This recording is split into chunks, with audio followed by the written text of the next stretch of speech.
রয়েছে, আমি আপনাদের কিছু সংকটের কথা বলবো, আমি কিছু ভবিষ্যতের সংকটের কথা বলবো, শঙ্কার কথা বলবো। আপনি যদি এখানে আমার কিছু মায়েরা আছেন, আমার অনেক মায়েরা আজকে উপস্থিত হয়েছেন, আপনার সন্তানের জন্য কিছু শঙ্কার কথা আজকে বলবো।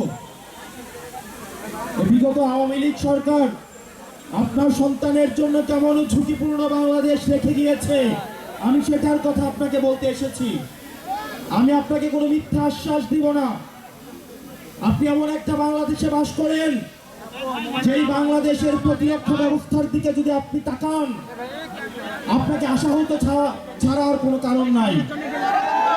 আপনি ক্লাসে বসে আপনি স্কুলে যাবেন পড়াশোনা শিখতে, কিন্তু হাসিনার অব্যবস্থাপনার বিমান এসে আপনার সন্তানকে মেরে দিয়ে যাবে।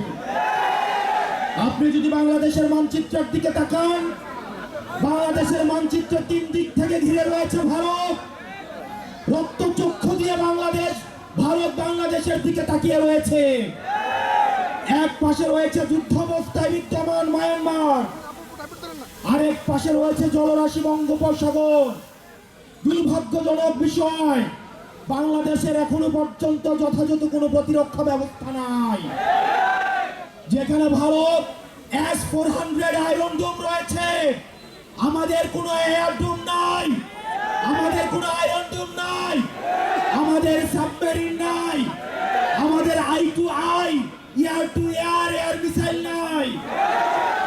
আমরা ভারতের যে অস্ত্র রয়েছে, পার্শ্ববর্তী দেশের যে ধরনের প্রতিরক্ষা ব্যবস্থা রয়েছে, আমাদের বাংলাদেশের প্রতিরক্ষা ব্যবস্থা বলতে কিচ্ছু নাই।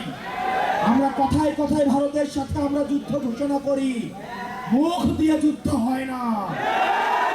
প্রিয় গাজীপুরবাসী তরুণ প্রজন্ম, আমাদের আত্মরক্ষার জন্য আমাদের যুদ্ধের প্রয়োজন নাই। আমরা শান্তি চাই, কিন্তু আমাদের আত্মরক্ষার জন্য আমাদের আধুনিক অস্ত্র প্রয়োজন রয়েছে।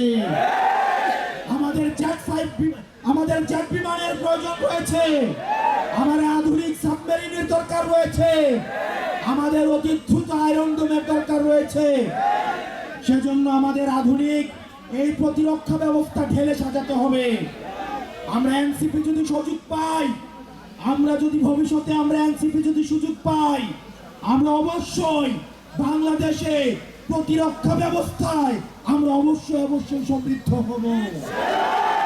প্রত্যেকটা ঘরে ঘরে আমাদের এই যুদ্ধ সম্পর্কে, আমাদের এই প্রতিরক্ষা ব্যবস্থা সম্পর্কে সন্তানদেরকে সচেতন করতে হবে। শুধু লিপ সার্ভিস দিয়ে ভবিষ্যৎ বাংলাদেশে সার্ভাইভ করা কোনোভাবেই সম্ভব নয়। আপনারা জানেন, হাসিনার যে প্রতিরক্ষা ব্যবস্থা, হাসিনা আর্মিকে একটা রাজমিস্ত্রিতে পরিণত করেছে, কনস্ট্রাকশন কোম্পানিতে পরিণত করেছে। আমাদের আর্মিকে যুগোপযোগী এবং আধুনিক করতে হবে।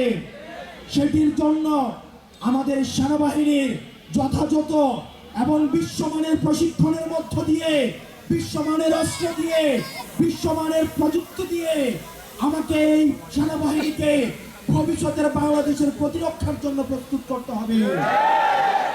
প্রিয় গাজীপুরবাসী, আমরা এখানে অনেক পুলিশ রয়েছে, আমাদের পুলিশে কর্মরত আমাদের অনেক ভাই রয়েছে, কিন্তু পুলিশের নিচের শ্রেণীর যদি দিকে তাকান, পুলিশে বিভাজন রয়েছে।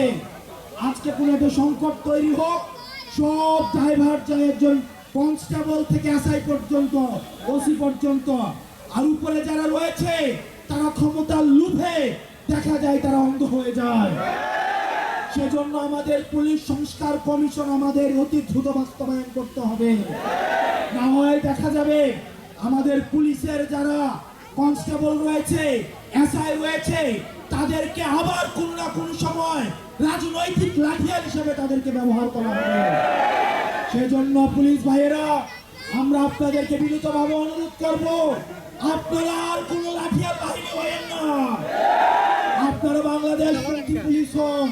আমরা এনসিপি প্রতিজ্ঞা করছি, আমরা কোন পুলিশকে রাজনৈতিক ভাবে ব্যবহার করতে চাই না। পুলিশ বিএনপির হওয়ার দরকার নাই, এনসিপির হওয়ার দরকার নাই। পুলিশ হবে জনতার, পুলিশ হবে বাংলাদেশের। এবং সেটির জন্য পুলিশ ভাইয়েরা যারা রয়েছেন, আমরা জানি আপনাদেরকে ব্যবহার করা হয়। যেই সরকার আসে সেই সরকার আপনাদেরকে ব্যবহার করে। আর কিছু ধান্দাবাজ উপরের দিকের অফিসার রয়েছে, তারা আমাদের পুলিশ ভাইদেরকে তারা লাঠিয়াল হিসেবে ব্যবহার করে। অতি দ্রুত পুলিশ সংস্কার কমিশন বাস্তবায়নের মধ্য দিয়ে আমাদের পুলিশকে অবশ্যই অরাজনৈতিকভাবে তাদেরকে ফাংশন করার সুযোগ দিতে হবে। আমরা বক্তব্য দীর্ঘায়িত করছি না। আমাদের আহ্বায়ক জনাব নাহিদ ইসলাম পরবর্তী বাংলাদেশ বিনির্মাণে আপনাদের করণীয় নিয়ে বলবেন। জনাব নাহিদ ইসলাম আমাদের যে দিক নির্দেশনা দিবেন, আমরা সেই দিক নির্দেশনা বাস্তবায়নে প্রয়োজনে যদি নিজের জীবন দিতে হয় সেটির জন্য আপনারা সবাই ভালো থাকবেন, সুস্থ থাকবেন। আবার আপনাদের সাথে লড়াইয়ে দেখা হবে। ইনকিলাব ইনকিলাব মুজিব মুজিব